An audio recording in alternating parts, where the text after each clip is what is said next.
The Monkey and the Dolphin. One day, long ago, some sailors set out to sea in their sailing ship.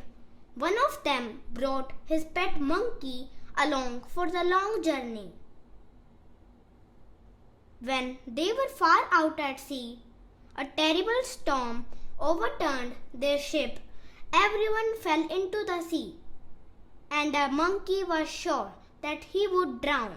Suddenly, a dolphin appeared and picked him up.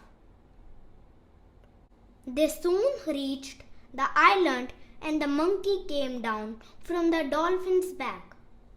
The dolphin asked the monkey, "Do you know this place?" The monkey replied, "Yes, I do.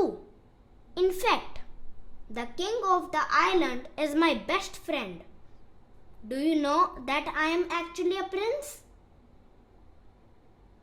Knowing that no one lived on the island, the dolphin said, Well, so you are a prince? Now you can be a king." The monkey asked, "How can I be a king?" As the dolphin started swimming away, he answered, "That is easy. As you are the only creature on this island, you will naturally be the king." Moral of the story: those who lie and boast may end up in trouble. Thank you.